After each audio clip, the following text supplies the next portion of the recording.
Então vamos lá. Bom, qual é a minha proposta, né? Vamos lá. Hoje talvez a gente tenha um pouco mais de informação. Por quê? Porque hoje é segunda e quando a gente se propõe a falar da última semana da vida de Jesus, o certo então teria sido nós começarmos ontem, domingo, porque para o judeu também a semana começa no domingo e termina no sábado, né? E ontem, claro, não foi possível nós termos o nosso momento, afinal de contas, havia sido agendado para segunda-feira em diante, a partir de hoje. Então, o que hoje eu quero fazer? Bom, vamos lá. Hoje eu quero mostrar para vocês o seguinte. Em primeiro lugar, o Evangelho de Marcos, ele é um evangelho de perspectivas, de percepções. Então, pelo menos os 8 primeiros capítulos do Evangelho de Marcos é um evangelho que está lidando com percepções, de quem é Jesus. Jesus está no centro do negócio, está no núcleo das observações, e quem está olhando para ele está olhando de uma forma, e está vendo de uma forma. Por exemplo, os fariseus, os escribas o veem como filho de Beelzebul. Os fariseus e os saduceus, os herodianos, o veem como alguém que vai ser barreira e obstáculos para os seus negócios, fossem eles negócios religiosos ou políticos. Os apóstolos estão olhando para Jesus e estão ali ainda meio que sem saber quem é ele. E só vão tomar conhecimento de quem é ele a partir do capítulo 8. Então, pela primeira metade do Evangelho de Marcos, os apóstolos estão com ele, estão vendo muita coisa, mas ao mesmo tempo não ainda tem uma clareza, uma percepção cristalina de quem é ele. O Evangelho de Marcos também, ainda nesse sentido de percepções, o Evangelho de Marcos, ele mostra que os próprios familiares de Jesus, a própria família de Jesus, não sabia muito bem quem era ele. Afinal de contas, quando eles escutam que Jesus está fazendo coisas demais sem ter tempo até para parar para almoçar, por exemplo, ele está assoberbado de coisas, a família pensa que ele está louco, que ele está fora de si. Então a família sai da Galileia para ir a Cafarnaum para prendê-lo, para acorrentá-lo à força e trazê-lo para casa. Além disso, tem a perspectiva dos próprios demônios. Os demônios sabem quem é Jesus no Evangelho de Marcos. Toda vez que Jesus se aproxima de um endemoniado, os demônios gritam: já vieste nos atormentar, filho de Deus? E ele manda que os demônios se silenciem. Então, o Evangelho de Marcos é um evangelho de percepções. E como a minha, então, ideia hoje é mostrar para vocês que a percepção de Jesus em ir para Jerusalém por causa da sua última semana de vida é uma, a percepção de quem está recebendo Jesus, o povo, é outra, e a percepção, ou a expectativa dos discípulos, dos apóstolos que estão com ele, também é outra. E tudo isso vai afluir e vai se encontrar na entrada triunfal em Jerusalém, que se deu no domingo. Tá? Na segunda-feira, o Senhor tem outras atividades. Então, hoje eu quero mostrar por que Jesus está indo para Jerusalém, o que ele está indo fazer em Jerusalém, como ele é recebido, e quero mostrar o que ele fez na segunda-feira. Então, hoje a gente vai tentar ver dois dias em um só. E aí, a partir de amanhã, nós equilibramos de terça-feira em diante. Tá bom assim? Então, essa é a minha proposta hoje. Bom, como eu já disse para vocês, o Evangelho de Marcos, até o 8º capítulo, né, dos capítulos 1 a 8, o evangelista está preocupado em responder uma grande pergunta: quem é Jesus Cristo? E essa grande pergunta é respondida muito mais pelos feitos de Jesus do que pelos ditos de Jesus. Né? O evangelista Marcos, ele está mais preocupado como ele está escrevendo para Romanos, então ele está fazendo aquilo que é cativante aos romanos, aquilo que é do interesse dos romanos. Nesse sentido, então, ele escreve mostrando que Jesus é um homem de muita prática, de muitos feitos. É o evangelho que pouco registra Jesus ensinando ou discursando alguma coisa. Isso vai até o capítulo 8, verso 26, quando Jesus então pergunta para os discípulos o que é que eles dizem acerca dele mesmo, o que é que as pessoas estão dizendo e o que é que eles, os apóstolos, estão dizendo ou dizem sobre ele. A partir daí, o evangelho, então, tem uma virada de metade. Até o capítulo 8, verso 27, ele foi a primeira parte. Do 27, capítulo 8, verso 27 em diante, então nós adentramos na segunda grande parte, segunda grande metade do evangelho. E aí, nesse sentido, o que é que essa segunda grande parte tem a nos oferecer? Do capítulo 8, verso 27 em diante, até o capítulo 10, nós vamos encontrar 3 prenúncios da morte de Jesus. O Senhor, então, por 3 ocasiões, diz o que ele vai fazer em Jerusalém. E aí eu quero que você abra a sua Bíblia para a gente já ir acompanhando isso, tá bom? Então, capítulo 8 de Marcos, versículo 31. Aqui está a primeira vez que o Senhor Jesus se refere ao seu destino, o que ele quer fazer em Jerusalém, o que ele vai fazer lá. E eu quero chamar a sua atenção em algumas expressões, né? Primeiro, o senso de propósito e o senso de serviço que o nosso Senhor Jesus apresenta com essas 3 predições sobre a sua morte. Capítulo 8, verso 31, o Senhor diz assim: então começou ele a ensinar-lhes. Veja que isso aqui, o Senhor passa a ensinar os discípulos depois que eles chegam à compreensão de quem é o Senhor Jesus. Até então, como eles não sabiam, como eles não tinham muita noção, e só no capítulo 8, verso 27, eu quero ler com vocês, interessante, primeiro, vamos para o verso 27. Então Jesus e os seus discípulos partiram para as aldeias de Cesareia de Filipe e no caminho. Essa é uma expressão significativa demais. No caminho. Essa expressão diz muita coisa. Agora ele está a caminho de Jerusalém, agora ele vai para Jerusalém, porque lá é o destino final, é a sua última semana, é o seu último momento de vida, tá? E diz mais, perguntou-lhe, quem dizem os homens que eu sou? E responderam, versículo 8, capítulo 8, verso 28. E responderam, João Batista, outros Elias, mas outros, alguns dos profetas. Então lhes perguntou, mas vós, quem dizeis que eu sou? Respondendo, Pedro lhe disse, tu és o Cristo. Pronto. Agora os discípulos começaram a entender, os discípulos começaram a perceber quem é Jesus. Agora ele, lembre-se, né? O evangelho já deu a virada, a primeira metade já ficou para trás, e agora nós adentramos na segunda metade.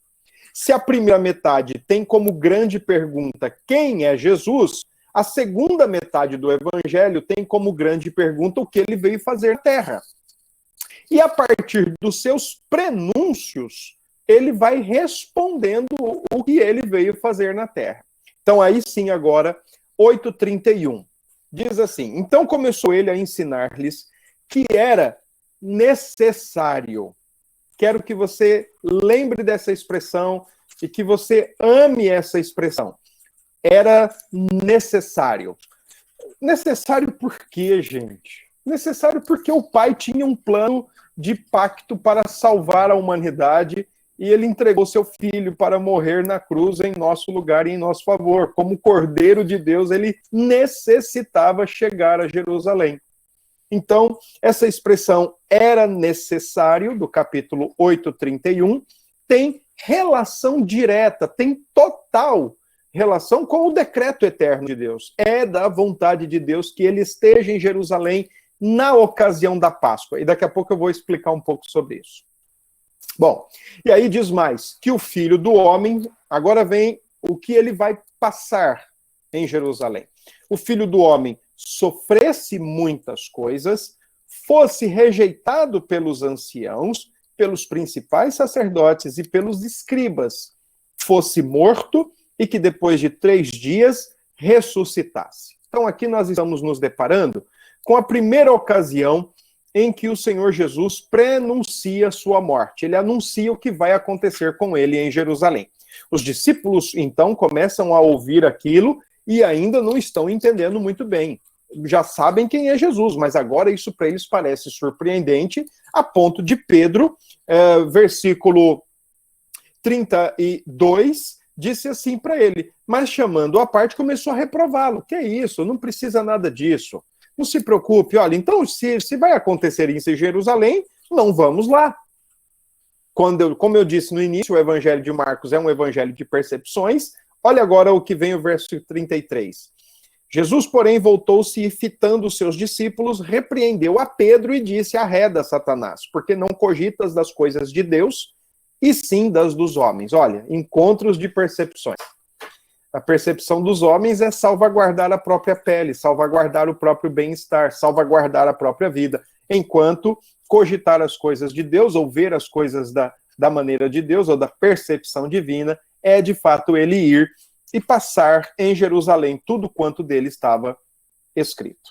Tá bom? Então, aqui nós temos o primeiro prenúncio da morte feita por Jesus. O segundo prenúncio está no capítulo 9. E aí eu quero que você também abra aí, capítulo 9, verso 30. Lembre-se, esses textos estão nos dando orientação, estão nos dando esclarecimento do que ele vai fazer em Jerusalém. Capítulo 9, verso 30, diz o seguinte: e tendo partido dali, passavam pela Galileia, e não queria que ninguém o soubesse,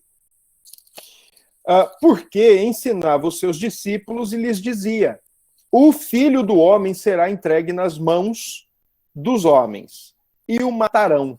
Olha que interessante essa expressão. O Filho do Homem será entregue. Percebam que a expressão não diz o Filho do Homem se entregará.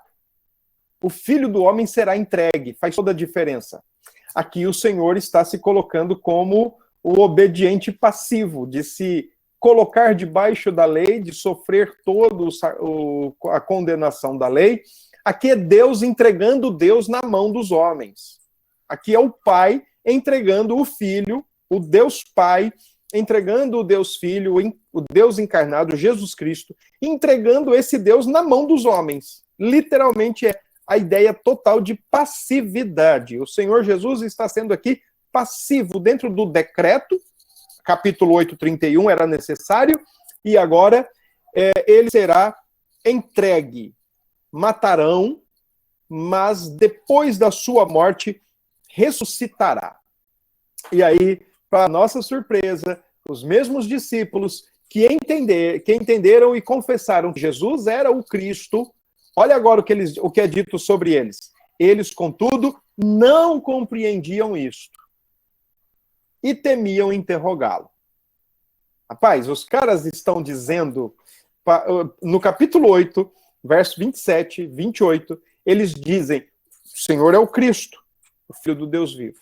Reconhecem quem é o Senhor Jesus, mas agora não compreendem qual é a obra que o Senhor Jesus tem de fazer. E quando não há um entendimento de qual é a obra de Cristo, fica complicado entender qual é a própria vida do discipulado. É bem provável que nós também tenhamos dificuldades como essas, de entender quem é Jesus, mas não entender ainda qual é o nosso papel na face da terra. Entender, por exemplo, que Jesus é o Filho de Deus, mas não conseguir aprender dele que a vida cristã é uma vida de serviço, uma vida de amor sacrificial. Os discípulos estavam passando isso, e isso é um reflexo, e essa condição deles é um reflexo da própria igreja de todos os tempos. Tá? Agora, capítulo 10 de capítulo 10 de Marcos, versículo 32. Então, agora nós temos a terceira e a última predição, a terceira e último anúncio que Jesus faz da sua morte. que deve acontecer em Jerusalém. 10:32 diz assim: estavam de caminho, subindo para Jerusalém. E Jesus ia adiante dos seus discípulos. Irmãos, não é valorização demasiada no termo, mas a construção aqui, se você vai perceber a continuação da leitura, e olha só o que diz, ó. Estes se admiravam e os seguiam tomado de apreensões. Irmãos, a construção aqui do versículo é o seguinte: os discípulos já tinham ouvido por 2 ocasiões o que vai acontecer com Jesus em Jerusalém. Os discípulos ouviram que era necessário ele morrer, ser rejeitado, padecer e morrer. Os discípulos ouviram que era necessário ele ser entregue em Jerusalém para ser morto. Concomitantemente, nas 2 ocasiões anteriores, os discípulos também ouviram que ele ressuscitaria. Mas nós lemos agora há pouco, em Marcos 9, que eles não compreendiam tudo muito bem e não queriam perguntar nada.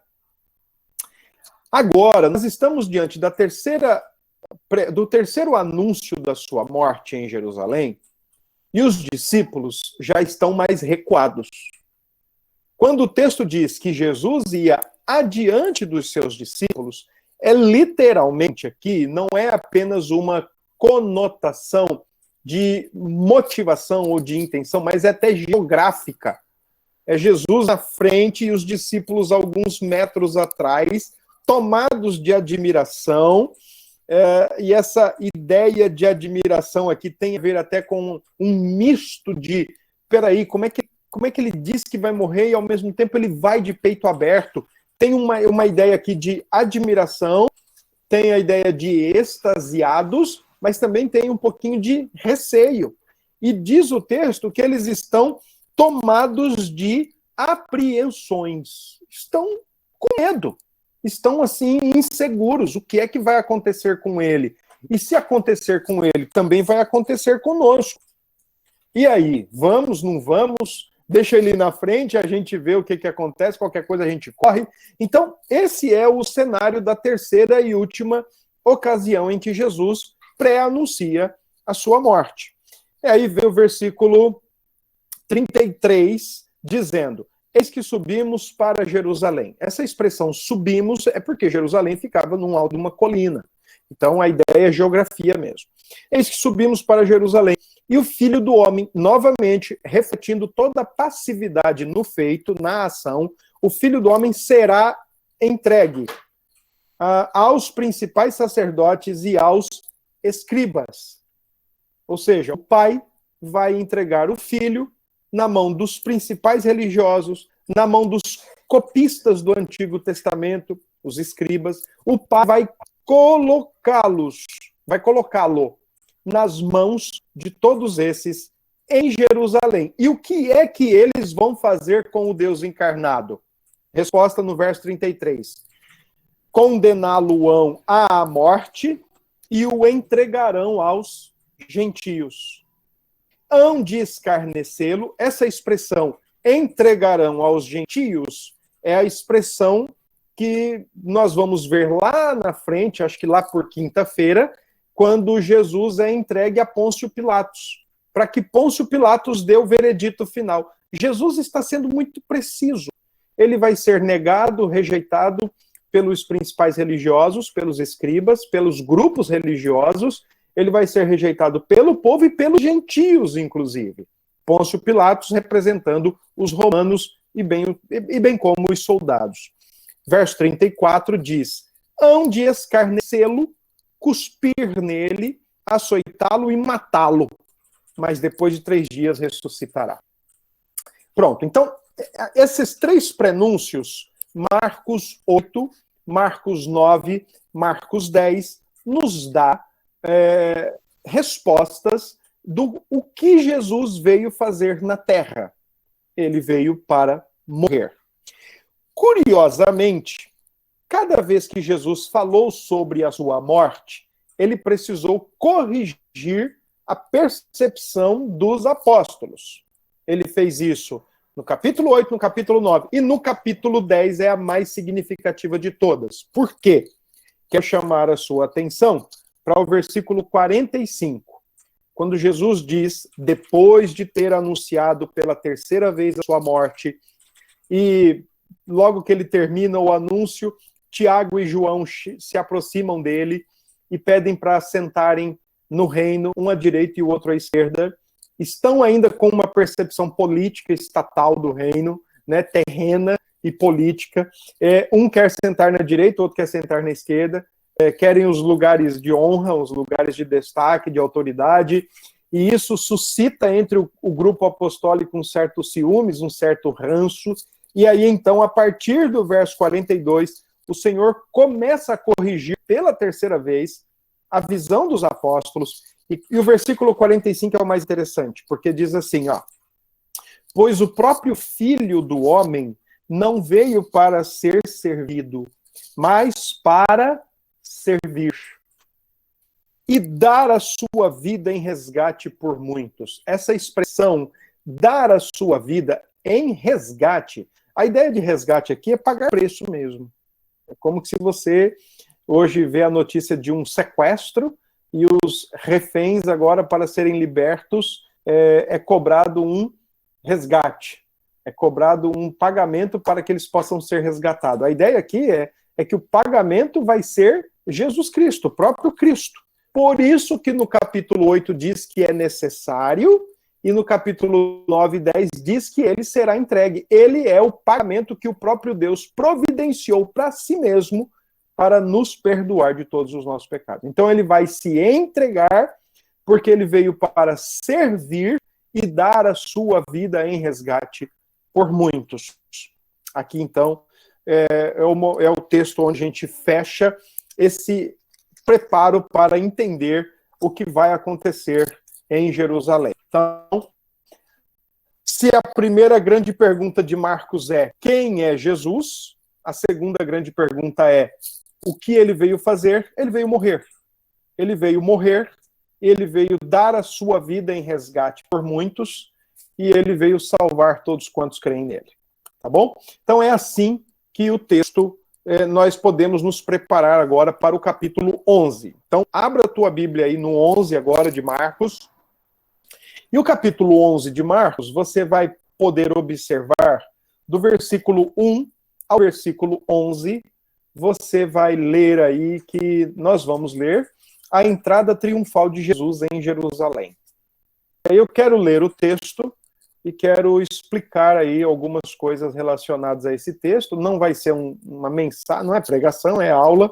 Então, lá ao finalzinho, vocês façam perguntas, se tiver, vocês anotem aí que lá no finalzinho a gente responde, tá bom? Tenta responder também. Bom, Marcos 11 diz o seguinte: quando se aproximavam de Jerusalém, de Betfagé e Betânia, junto ao Monte das Oliveiras, enviou Jesus 2 dos seus discípulos e disse-lhes: ide à aldeia que aí está diante de vós. E logo, ao entrar lá, achareis preso um jumentinho, no qual ainda ninguém montou. Desprendei-o e trazei-o. Se alguém vos perguntar por que fazer isso, respondei: o Senhor precisa dele, e logo o mandará de volta para aqui. Então foram e acharam o jumentinho preso, junto ao portão, do lado de fora, na rua, e o desprenderam. Alguns dos que ali estavam reclamaram: que fazeis, soltando o jumentinho? Eles, porém, responderam conforme as instruções de Jesus. Então os deixaram ir. Levaram o jumentinho sobre o qual puseram as suas vestes, e Jesus o montou. Muitos entendiam as suas vestes, muitos estendiam as suas vestes no caminho, e outros ramos que haviam cortado nos campos. Tanto os que iam adiante dele, como os que vinham depois, clamavam: Hosana, bendito o que vem em nome do Senhor. Bendito o reino que vem, o reino de Davi, nosso pai. Hosana nas maiores alturas. E quando entrou em Jerusalém, no templo, tendo observado tudo como fosse já tarde, saiu para Betânia com os 12. Amém. Até aqui. Bom, em primeiro lugar, destacar o quê? Esse texto, a entrada triunfal de Jesus em Jerusalém, se deu no domingo. É por isso que a Igreja Católica Romana tem a tradição, e isso é uma tradição, não é uma festa que é determinada pela Escritura, não é algo que é feito pela Escritura, que a Escritura determina que a Igreja de Cristo deva observar e deva praticar todo ano, assim também como o próprio lava-pés, ali não é um princípio sendo ensinado para ser reproduzido todo ano, como princípio bíblico, princípio de verdade eterna, nada disso, tá bom? Isso faz parte da tradição litúrgica da Igreja Católica, o chamado Domingos de Ramos. É exatamente porque isso se deu num domingo. A entrada triunfal de Jesus em Jerusalém se deu num domingo.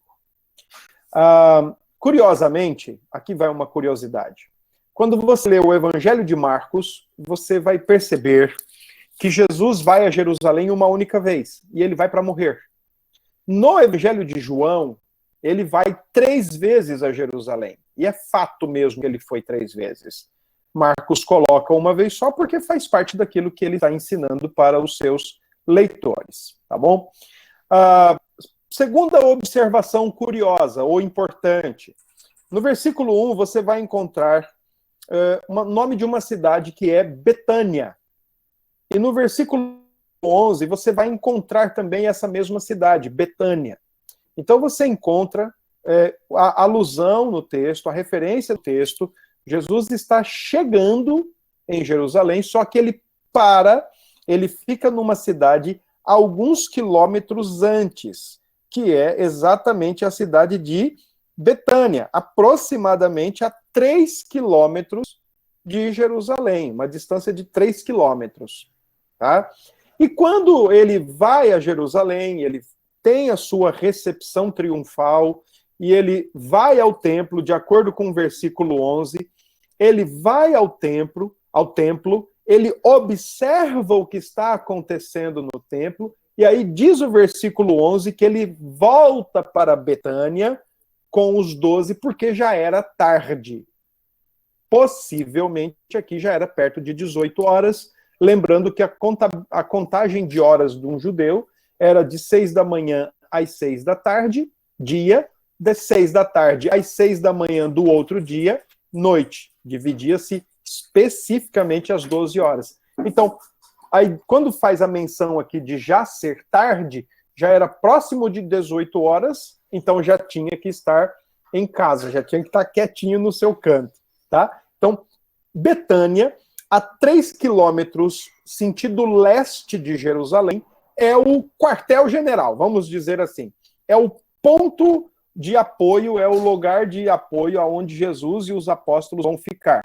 Eles estão em Betânia, eles dormem em Betânia, eles ficam em Betânia, mas no dia seguinte eles vão a Jerusalém, passam o dia em Jerusalém, e isso vai acontecer na segunda, na terça, na quarta, na quinta, tá bom? Então eles têm como ponto de apoio Betânia, e aí eles vão para Jerusalém, voltam para Betânia, e isso sucessivamente até a quinta-feira, tá certo? Vai. Vamos lá, outra questão. Providencialmente, a partir de agora, no capítulo 11 de Marcos, o templo vai ganhar destaque. Tudo vai acontecer ou perto do templo, ou na redondeza do templo, nas adjacências do templo, bem mais próximo mesmo ao templo. O templo agora ganha esse destaque. Ganha destaque quando Jesus vai até ele novamente na segunda-feira, ganha destaque quando Jesus discursa o sermão profético, ganha destaque quando o Senhor Jesus é crucificado. Então, a partir do capítulo 11 agora, todo o acontecimento do evangelho ou é perto, ou é na adjacência, ou é no templo especificamente falando, tá bom? A última semana de Jesus, rapaz, foi uma semana muito agitada. Foi uma semana muito intensa. Marcos, como é do seu feitio, Marcos é um homem que é um autor que está registrando aí todas as coisas, todos os feitos de Jesus, né? Então ele registra que a última semana de Jesus foi intensa, foi muito movimentada, foi muito agitada. Não foi nada de sombra e água fresca, não foi nada de reunião com amigos, churrasco na beira da piscina e esperando a morte chegar. Não, não foi assim, não. Foi uma semana muito intensa. Deixe-me dar para vocês um panorama, tá bom? De como foi a semana. Por exemplo, no domingo acontece a entrada triunfal, ele é recebido com honrarias em Jerusalém, e ele já observa o templo. Na segunda-feira, ele tem a experiência de amaldiçoar uma figueira e de purificar o templo. Depois ele retorna a Betânia, aquilo que eu já expliquei. Betânia vai ser o lugar de apoio, e dali para Jerusalém são 3 quilômetros, e eles vão fazer esse trajeto todo dia. Na terça-feira, eles vão constatar o que aconteceu com aquela figueira que Jesus amaldiçoou, vão entrar em controvérsias com a liderança religiosa, e essas controvérsias com as lideranças religiosas de Jerusalém têm raiz no capítulo 3, verso 6 de Marcos. Capítulo 3, verso 6, diz que quando Jesus começa a fazer e pregar, fazer coisas como curar o homem da mão ressequida no sábado e fazer outras coisas, os herodianos e os fariseus se juntam querendo matar Jesus. Então, do capítulo 11, verso 27, até o capítulo 12, verso 44, o Senhor vai entrar em questão. Os religiosos vão testá-lo, vão querer armar para ele uma sinuca de bico para, de qualquer forma, matá-lo. Então, é a última semana e tem gente ali já querendo matá-lo desde o início do evangelho, continua querendo matá-lo. Na quinta-feira, e ainda na terça-feira, acontece o discurso escatológico. Quando Jesus passa juntamente com os apóstolos pelo templo, um dos discípulos diz: mestre, que construções, que pedras, né? E ele diz: olha, não vai ficar pedra sobre pedra. E então ele discursa aquilo que é conhecido como seu sermão escatológico. Na quinta-feira, o Senhor é ungido em Betânia, ele é traído, ao mesmo tempo ele celebra a Páscoa e estabelece a ceia do Senhor. Ele vai ao Getsemane, onde ele é preso, e então ele é conduzido ao julgamento judeu. Em primeiro lugar, o julgamento judeu. Na sexta-feira, já madrugada, né, ele é julgado pela lei romana, pelo contexto romano, ele é crucificado e sepultado. No sábado, o Senhor está no sepulcro. O sábado, o Senhor está na tumba, que foi emprestada por José de Arimateia. E no domingo, então, a sua ressurreição. Aqui já é a outra semana, né, a semana eterna, né, a do descanso eterno. Mas então, tudo isso acontece nessa última semana e Marcos nos vai ensinar muita coisa sobre isso, tá bom? Vamos lá.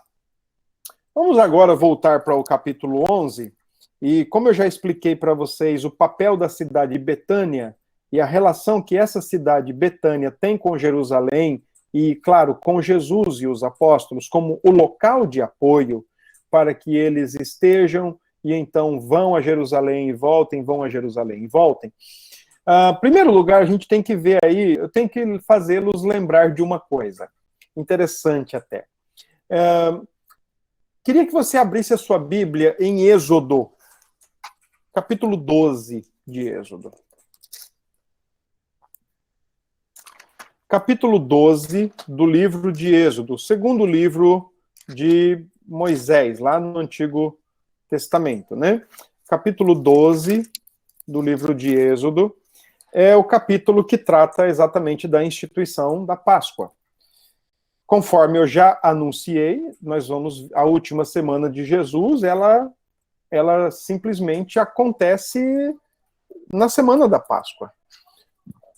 É na semana da Páscoa judaica que o Senhor está em Jerusalém e ele vai para morrer em Jerusalém. Então, eu queria chamar a atenção de vocês para uma coisa interessante que já tem a ver com a percepção. Por quê, né? Tem a ver com a percepção. Nós vamos ver que nesse encontro na grande entrada triunfal de Jerusalém, nós temos o Senhor Jesus com uma percepção, com uma expectativa do que vai acontecer. Nós temos os judeus com outra expectativa e temos os discípulos com outra expectativa. Então, nesse cenário aí, está todo mundo com uma expectativa diferente. Os judeus que estão recebendo Jesus o estão recebendo como rei, como político. Inclusive, estão usando o Salmo 118 como cântico político, como é o nome daquela coisa? Jingle, como jingle de candidato político. Estão usando o Salmo 118, verso 25, Hosana, Hosana, bendito que vem em nome do Senhor, de forma política. Não estão usando da forma mais correta possível, não. Não estão usando, vendo em Jesus o libertador espiritual, o rei dos reis, mas estão vendo em Jesus um descendente de Davi, mas estão usando o cântico de forma política. Estão achando que Jesus veio para libertá-los de Roma, do império e da dominação romana, e não do império e da dominação das trevas, do próprio pecado do coração humano. Os discípulos estão com a perspectiva do medo. E aí, entramos ou não entramos na cidade? Vamos ou não vamos continuar vivos? Vamos ou não vamos morrer? O que a gente faz? Entramos ou não entramos? E o Senhor Jesus está com uma perspectiva totalmente diferente. Ele é o Cordeiro de Deus que veio para morrer e dar a sua vida em resgate por muitos. Então, esse é o cenário de percepções, de visualizações ali do que está acontecendo nessa entrada triunfal. E aí eu quero chamar a sua atenção para Êxodo 12, tendo em vista a questão da Páscoa. Olha o que diz o texto. Disse o Senhor a Moisés e a Arão na terra do Egito: este mês vos será o principal dos meses. Será o primeiro mês do ano. Mês de Abibe, pode ser março ou abril aí, há uma dificuldade de mensurar aí o calendário, mas é um desses dois. Falai a toda a congregação de Israel, dizendo, presta atenção agora, ó, aos 10 deste mês. Aos 10 aí é o dia 10. Aos 10 deste mês. Em outras palavras, né? No dia 10 do mês agora que vai ser a Páscoa, o Senhor está dizendo, no dia 10, cada um tomará para si um cordeiro. Qual é a orientação que está sendo dada? Moisés, diga ao povo que exatamente no dia 10, cada um vai lá e pega um cordeirinho de 1 ano. Bem novinho, aliás, olha aí a descrição de como ele é. Segundo, tomará aos 10 deste mês, versículo 3, cada um tomará para si um cordeiro, segundo a casa dos pais, um cordeiro para cada família. Mas se a família for pequena para um cordeiro, então convidará ele o seu vizinho mais próximo, conforme o número das almas, conforme o que cada um puder comer. Por aí calculareis quantos bastem para o cordeiro. Olha agora a descrição. O cordeiro será sem defeito, macho de 1 ano, podereis tomar um cordeiro ou um cabrito, e o guardareis até o 14º dia deste mês. Então, olha que interessante. Esse cordeiro tem que ser proporcional à família. Uma família grande, um cordeiro. Uma família pequena, um cordeiro para 2 famílias. Ele tem que ser tomado, a família tem que tê-lo em mãos no dia 10 do mês, e a família tem que ficar com ele até o dia 14 do mês. A família tem que ficar com aquele animal 14 dias, 4 dias no mês. Do dia 10 ao dia 14. E a gente sabe, pelo menos eu aqui em casa sei, e quem já teve ou quem tem em casa sabe disso, que quando um animal entra para dentro da nossa casa, especialmente porque nós o trouxemos, ele deixa de ser simplesmente um animal. Ele agora passa a ser um animal de estimação. E você começa a gostar daquele bicho.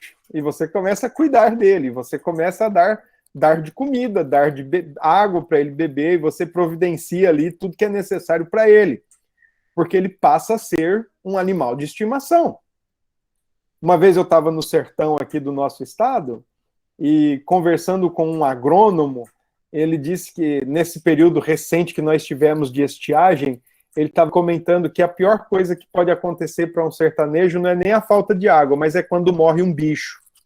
Porque quando morre um bicho, não é que morreu uma simples criação ou simplesmente um animal, mas morreu uma companhia. É assim que o sertanejo vê, por exemplo, os seus bodes, os seus cabritos, os seus bois. Quando ele não perde simplesmente um bem, ele não perde uma fonte de renda, ele perde uma companhia. Aqui o texto está dizendo que no dia 10 essa família tem que ter esse cabrito ou esse cordeiro e ele tem que ter essas estipulações. Ele tem que ser sem defeito, macho de 1 ano e depois, até o dia 14, tem que ficar com ele. E tem que ficar com ele esses 4 dias, não apenas cuidando dele, mas também observando se não tem defeito.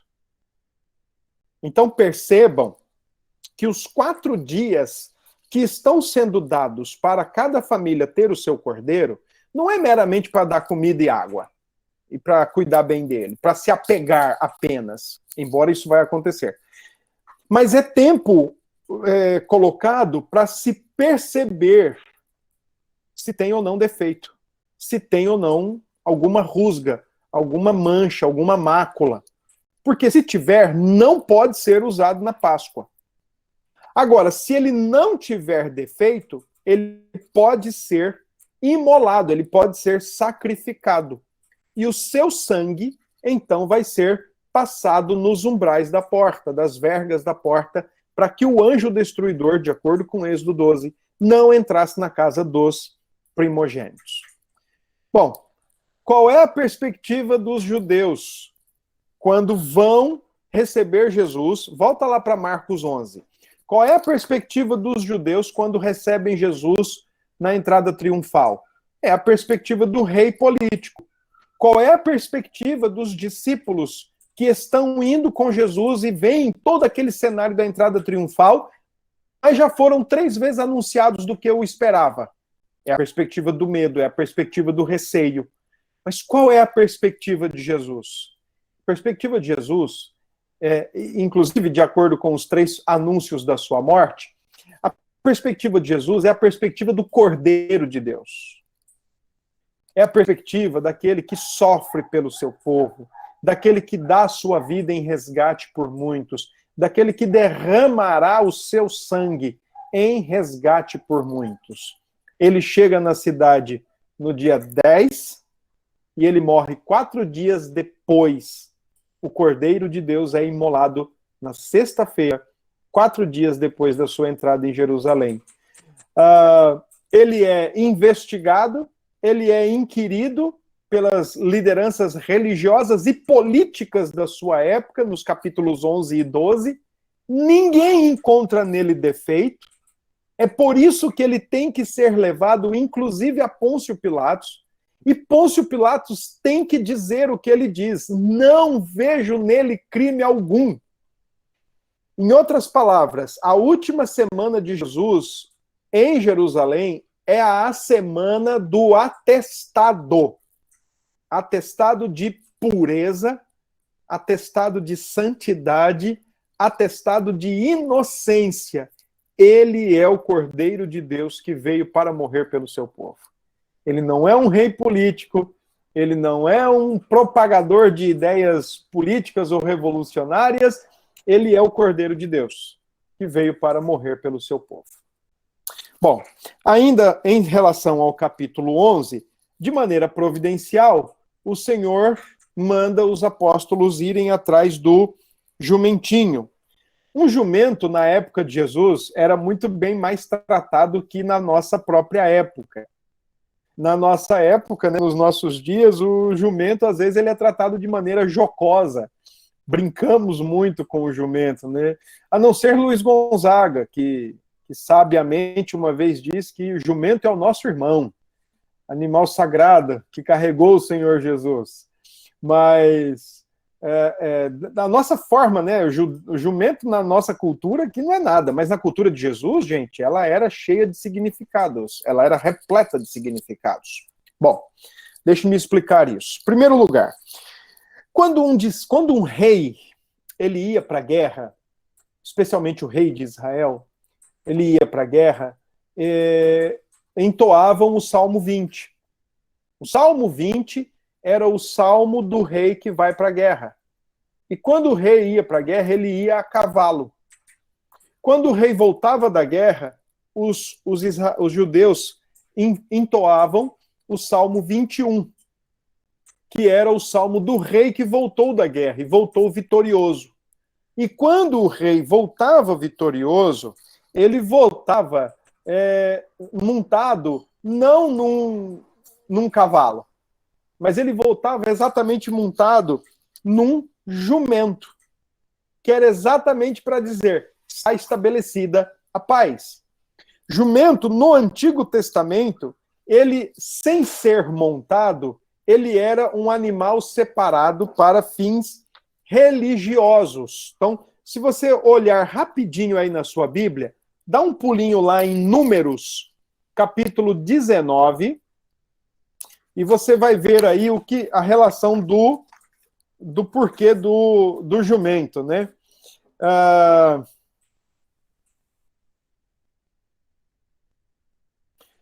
Números 19 diz assim, ó, esta é uma prescrição da lei que o Senhor ordenou, dizendo, dize aos filhos de Israel que vos tragam uma novilha vermelha, perfeita, sem defeito, que não tenha ainda levado jugo. Aqui está falando da novilha.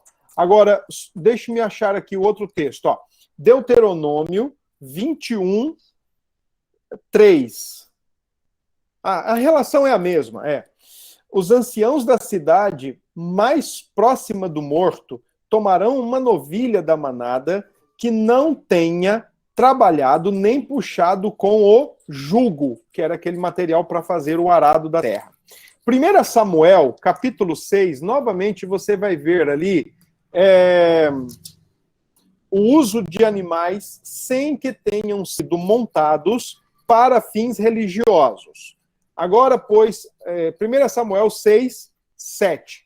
Agora, pois, fazei um carro novo, tomai 2 vacas com crias, sobre as quais não se pôs ainda jugo, e atai-as ao carro, seus bezerros, levá-los-ei para casa. O que esses 3 textos, Números, Deuteronômio e Samuel ensinam, era como a lei de Deus prescrevia animal sem utilização, sem ter sido montado, sem ter sido usado para qualquer outra finalidade, mas que esses animais fossem agora utilizados para fins religiosos, tá bom? Então a ideia da novilha e das vacas correspondem ao do jumentinho, trazendo a ideia de ser um animal para fins religiosos ou para comunicar paz. Quer ver só um negócio? Olha, por exemplo, aí no primeiro livro de Reis, capítulo 1. Primeiro livro de Reis, no capítulo 1.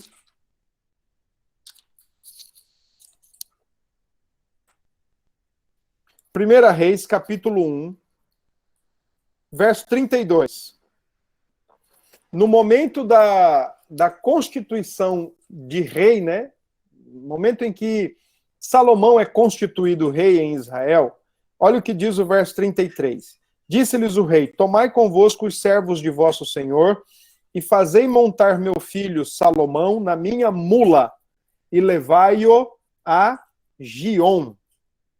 Tá bem? Então, agora aqui nós vemos no texto o uso, a utilização de uma mula para carregar o rei, para ele entrar na cidade como, de fato, um rei. No livro de 2 Reis, livro Segundo Reis, capítulo 9. Segundo Reis, capítulo 9.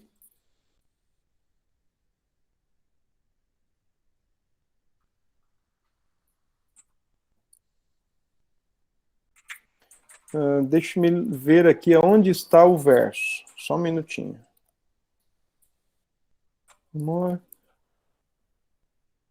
Segundo Reis. É a entrada de Jeú, né? Jeú agora é ungido rei em Israel.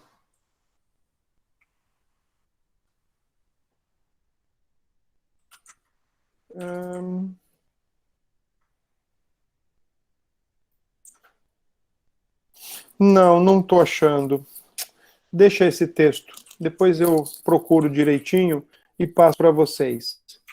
Bom, a ideia aqui que eu quero que vocês entendam é que quando Jesus está chegando em Jerusalém montado num jumento, então, inclusive num jumento que ainda não tinha sido usado para nenhuma finalidade, para nenhuma utilização diferente, para absolutamente nada, ele está entrando com a conotação da pureza, de um serviço espiritual, de uma entrega espiritual, de pureza, mas ao mesmo tempo também comunicando paz, e não comunicando aquilo que aquela multidão ensandecida estava tanto desejosa e com uma perspectiva errada, no sentido de acharem que ali estava entrando o rei o rei político e que iria combater com os romanos para livrá-los da dominação do Império Romano. Não tinha essa conotação nenhuma. Por favor. Não seria... Bom, Zacarias 9:9 não ajudaria? Não. Zacarias 9:9 já é a ideia do cumprimento, já é a profecia, que a gente vai ler, tá? Zacarias 9:9 já é o cumprimento da profecia do Senhor. Os textos do Antigo Testamento, eles denotam o estabelecimento da lei em usar animais que não tinham sido usados para nada e mostrar como Salomão usou uma mula, por exemplo, para ir ao seu ato de constituição monárquico. Mas, de toda forma, muito obrigado, tá bom? Olha, Salmo 118, quero que você leia aí esse texto. Salmo 118, vocês vão ver que é esse aí o texto que a multidão em Jerusalém está clamando quando Jesus chega, que é exatamente esse o texto. Ó, Salmo 118, versículo 25 e 26, especialmente uma partezinha do versículo 25 e 26, quando diz: ó, salva-nos, Senhor, nós te pedimos, ó Senhor, concede-nos prosperidade, bendito o que vem em nome do Senhor, a vós outros da casa do Senhor, vós vos abençoamos. A multidão que recebe o Senhor Jesus como um rei monarca terreno, que está ali para lutar contra Roma, então está agora fazendo da palavra de Deus um motivo de cântico ou de jingle político, como eu já tinha me adiantado, né? Enquanto a nação clama por um libertador terreno e monarca, Jesus entra na cidade como o cordeiro expiatório, como o cordeiro da Páscoa, que 4 dias tinha que ficar por ali, ser inquirido, investigado, e então, se não houvesse nenhuma falha, nenhum defeito, poderia ser sacrificado. Foi isso que o Senhor Jesus passou. Por exemplo, olha aí Zacarias 9:9, agora sim, o texto que foi mencionado aí pelo presbítero. Zacarias, capítulo 9, versículo 9. O texto nos diz o seguinte: alegra-te muito, ó filha de Sião, exulta, ó filha de Jerusalém, eis aí te vem o teu rei, justo e salvador, humilde, montado em jumento, num jumentinho, cria de jumenta.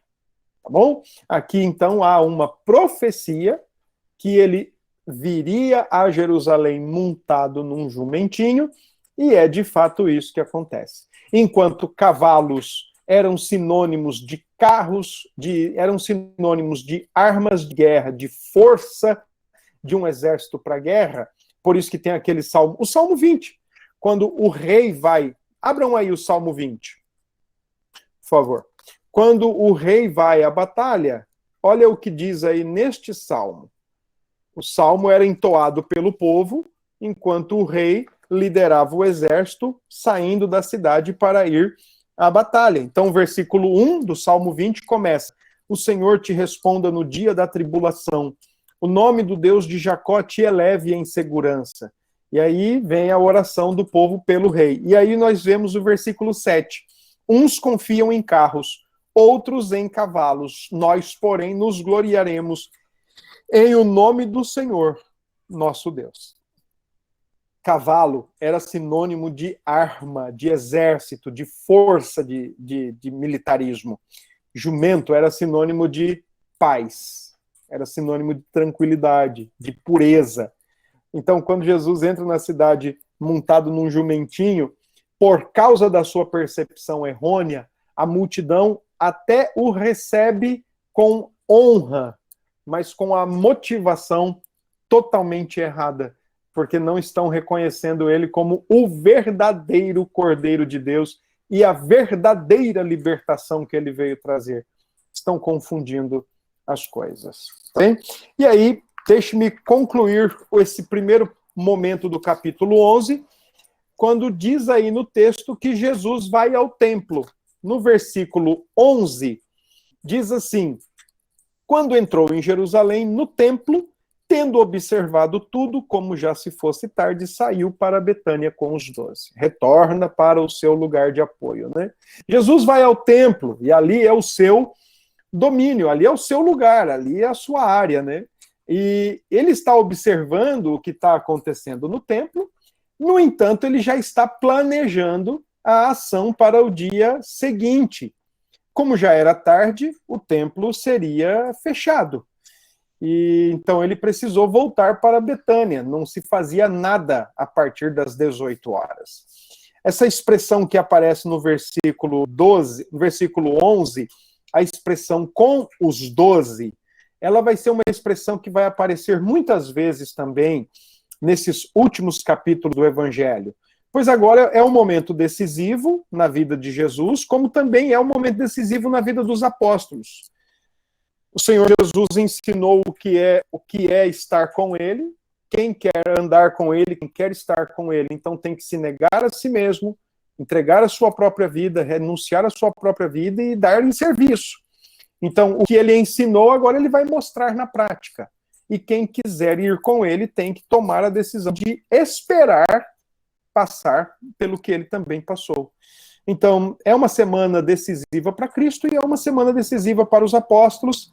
Afinal de contas, todos vão testemunhar o seu sofrimento e a sua morte. Em Betânia, eles retornam para dormir e no dia seguinte, então, eles vão para Jerusalém novamente. E aí nós chegamos no versículo 12 até o versículo 19. Versículos 12 até o versículo 19 é já segunda-feira. Então vamos ver se a gente consegue concluir aqui. Sem pressa também, sem correria. Bom, agora nós já estamos na segunda. Domingo, entrada triunfal, com percepções distintas, mas a entrada triunfal. Capítulo 11, verso 12 até o 19, é o que acontece na segunda.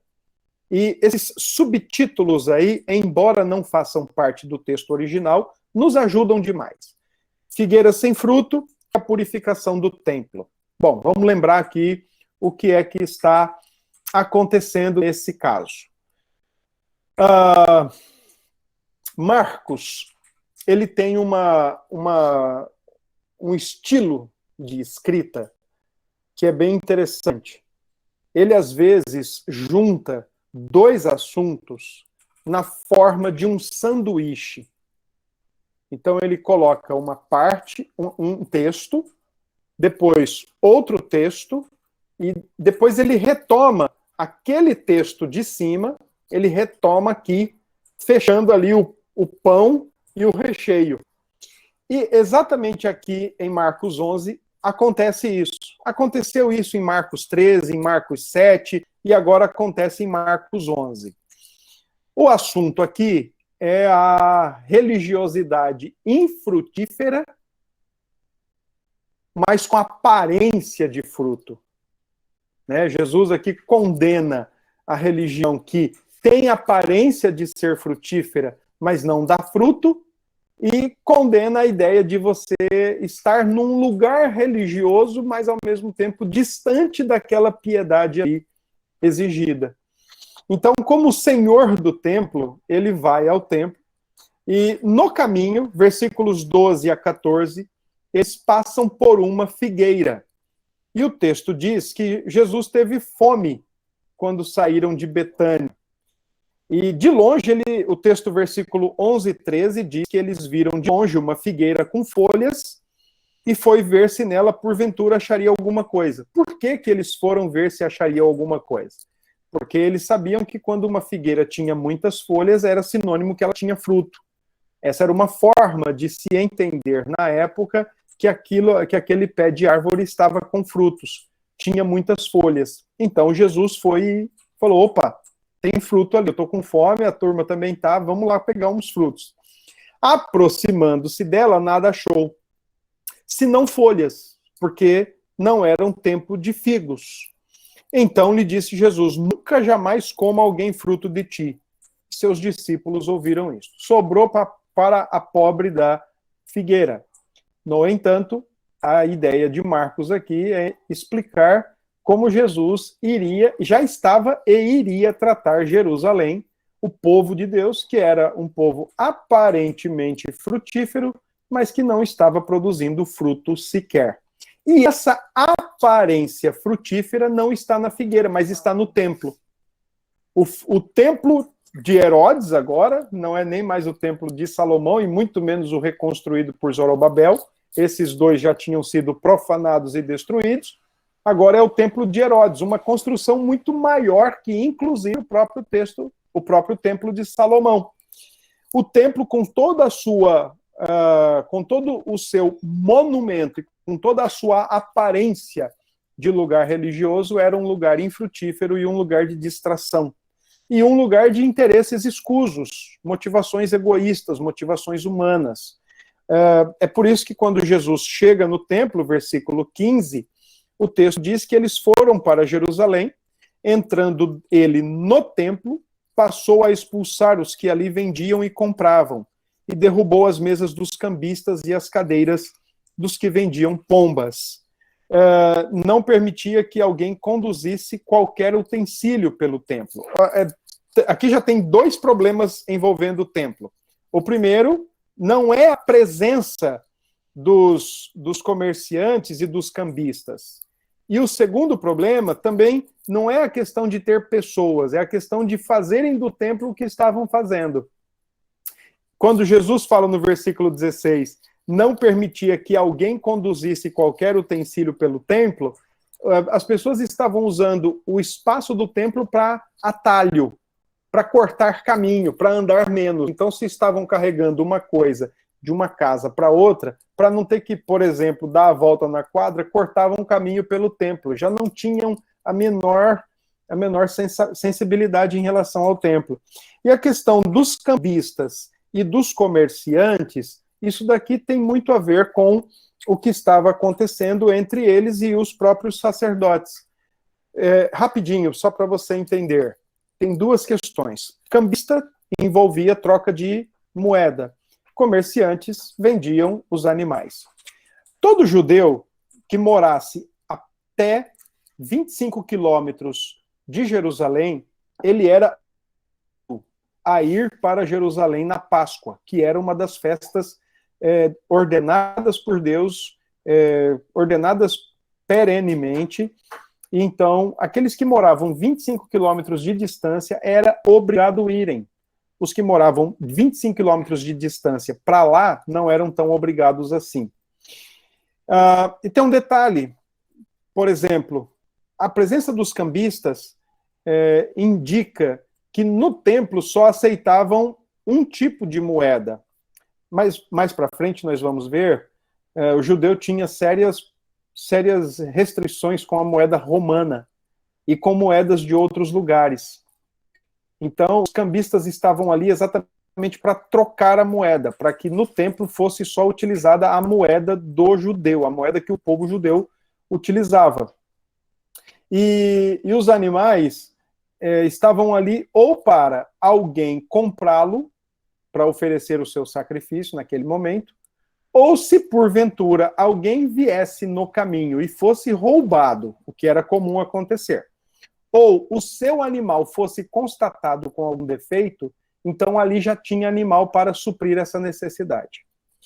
Por que Jesus expulsa tanto cambistas quanto comerciantes? Porque estavam todos eles em corrupção, todos eles com propina, com conluio, juntamente com os sacerdotes. Os cambistas cobravam exageradamente para fazer a troca de moedas, né? Então, por exemplo, se a moeda que um judeu trouxesse valia R$2, eles diziam que ela valeria só 50 centavos.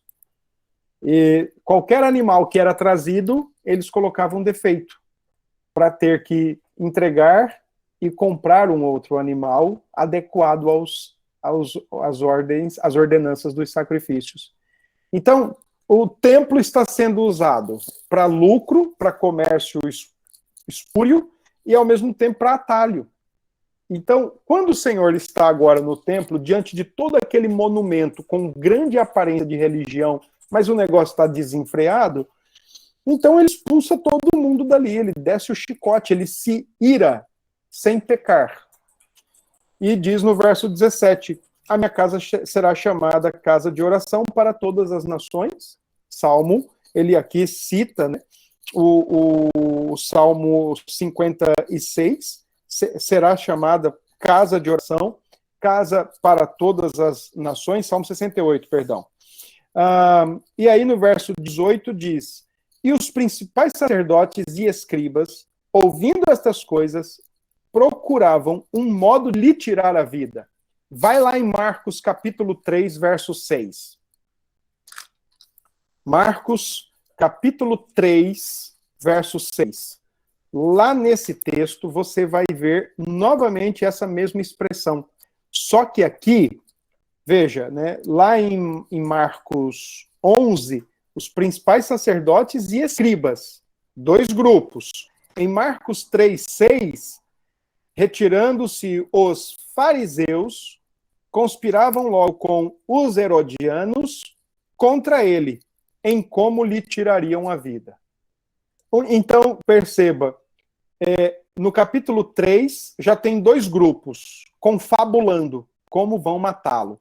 Ele representa ameaça para o nosso viés religioso, fariseus, e o nosso viés político, herodianos, que, por sinal, se detestavam, não se toleravam, por conta da forma como Herodes tratava com Nero, com o imperador, perdão, e com Pôncio Pilatos. Os fariseus eram anti-Roma, e os herodianos eram pró-Roma. Era direita e esquerda lá.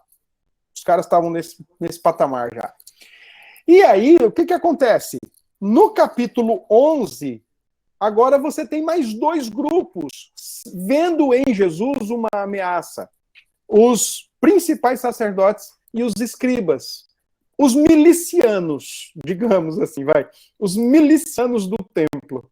Eles agora engrossam o corpo, engrossam o volume daqueles que querem, de alguma forma, tirar a vida de Jesus. E eles vão tirar, sem, contudo, porque ele tem algum defeito ou alguma mácula. Ele é o Cordeiro de Deus que passa 4 dias com o seu povo indaga, inquire, questiona, arma cilada, arma arapuca, ele não cai em nenhuma delas, porque ele não tem pecado nenhum, e ele morre com essa diagnosticação.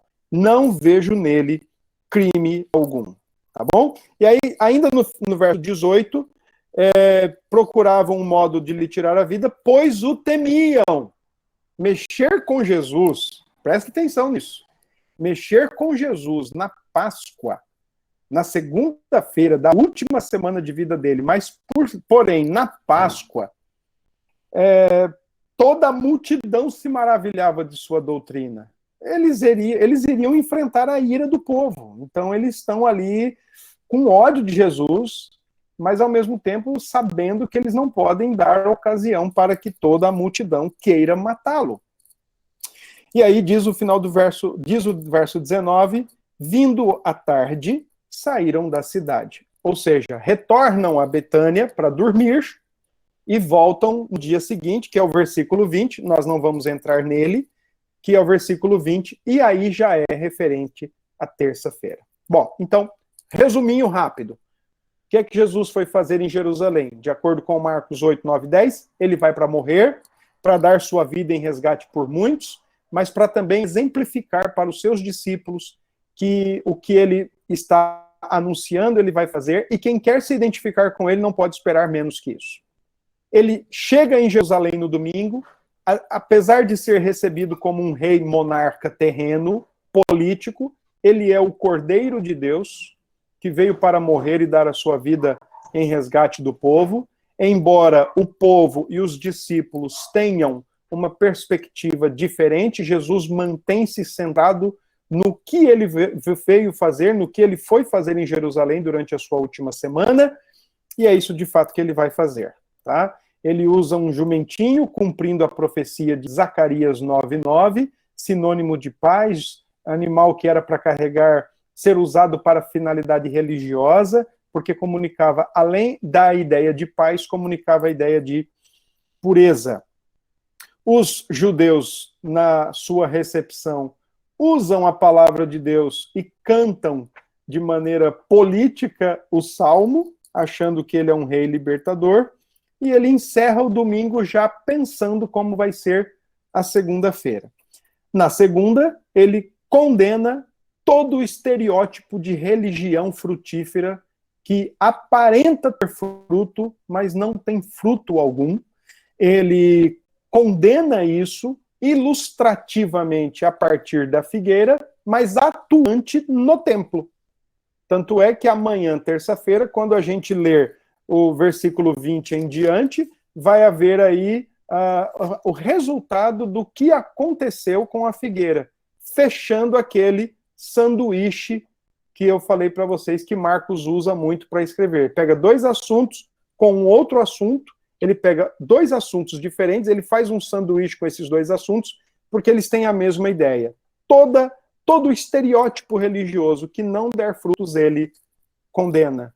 E é isso que ele faz na figueira, ilustrativamente, e no templo, atuante e ativamente, expulsando cambistas, comerciantes e expulsando também aqueles que faziam do templo um lugar de atalho. Perguntas?